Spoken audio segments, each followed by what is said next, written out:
for us at the office, we've been trying to get lists. We create lists, compile lists. We're constantly updating our lists and trying to get new, contacts and ways to communicate. But we've been solely focused up to this point on institutions. But listening to the discussions yesterday, branching out and getting more of those discussions, getting more of those contacts in the other sectors, the cultural agencies that have been mentioned. We had never pursued getting those contacts up to this point, but maybe with the national representatives, that's something we need to branch out in. The ministries of culture, we haven't contacted them. We've been only working on the institutional angles, but the individuals who are not part of institutions but still have interests in us, Facebook seems to be the best, and our website too. Yes. Our website does get some traffic. It's not a lot, but it's usually 30, 40 clicks a day, which is pretty good, for a fledgling website. And the fact that we're on the top of the Google page instead of the shipping company is nice as well. But the day-to-day challenge for us is, well, number one, we don't have a physical office yet. It will be located in our museum, which hopefully will finish at the end of 2016. And we're getting a full-time staff member. Dr. Sucre is going to finance that. But we do have a virtual office space, and we're just trying to figure out the communication issues. I think in terms of communication, that's the apparatuses, but engaging the national representatives to start communicating with their countries and then communicating back with us is also something that we would like to see happen more. I have a question, sorry, if I may. Why do you want to connect with Ministry of Culture if this is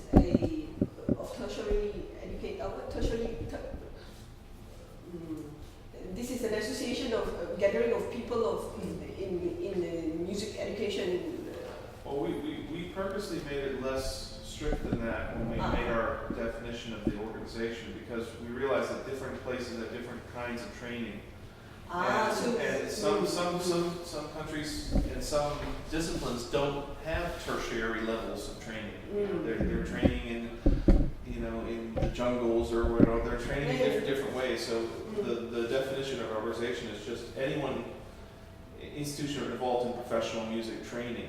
But institution is not, doesn't say tertiary, it just says institutions. So institutions, okay, so I have assumed so. But also that actually the education institutions only talk to themselves and no one knows they're talking. They don't exist. So actually until... Who doesn't exist? Sorry. The education institutions don't exist in the wider political landscape if they're only talking to themselves. So actually until you are actually connecting into sectors outside of the immediate group, you're not making any impact at all. And in a changing society, in an ASEAN context where already people are more interested in the IT companies and the doctors and the lawyers and whatever, if music education institutions talk to themselves, they'll actually only be talking about the past. They're not looking at how you grow opportunities for the arts in regions that don't have them. So for example, Myanmar, Laos, Brunei particularly Laos and Brunei don't currently have a tertiary sector. Therefore, if we only did this, we wouldn't be talking to them. And they would be further behind in 10 years' time than now. The other thing I see when I look around the ASEAN region is at national level, because of colonial past, different systems have been set up which are not very sensitive to local contexts. And we need to be challenging those. From the Malaysian perspective, looking at Malaysia from outside, for example, quality assurance systems have been set up, doctoral programs have been set up, but they're imports. They're not authentic, and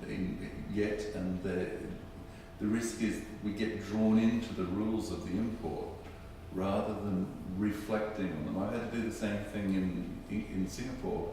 We were a download from the United States. You can't run an East Coast United States program in Southeast Asia without any change and expect it to have meaning. So this aspect of particularly connecting with the political landscape, also transcending music so that vice chancellors are aware of what we're doing, so that ministers of state are aware of what we're doing. These are the critical factors in terms of the advocacy.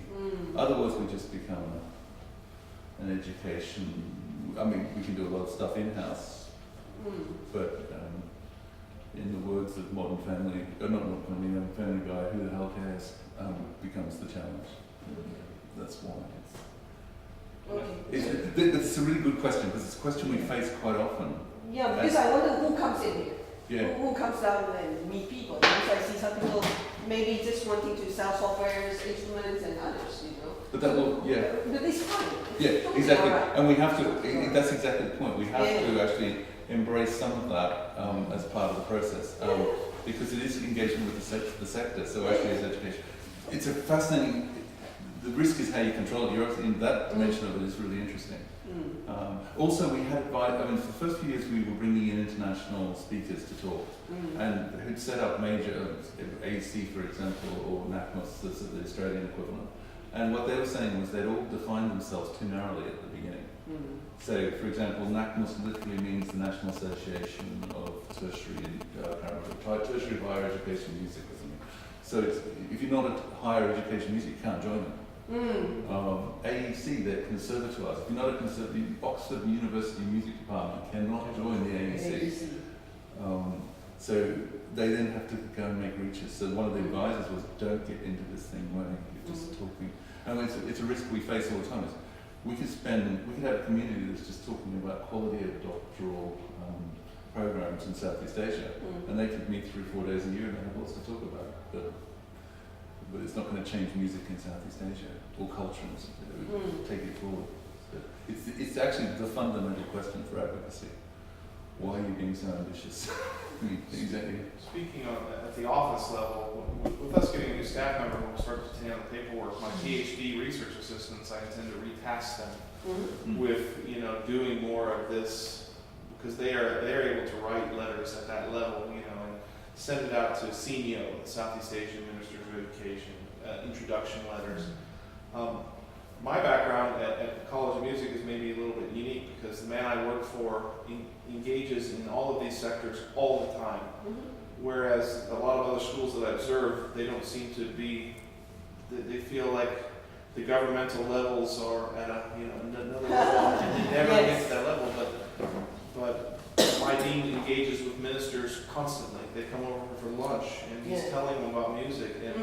And when I see that happening, I understand how he's able to get that support at that level. And I would love it if that can be something that other people can aspire to do, is to bring those people in and engage their ministers in that way as well. So. Yeah.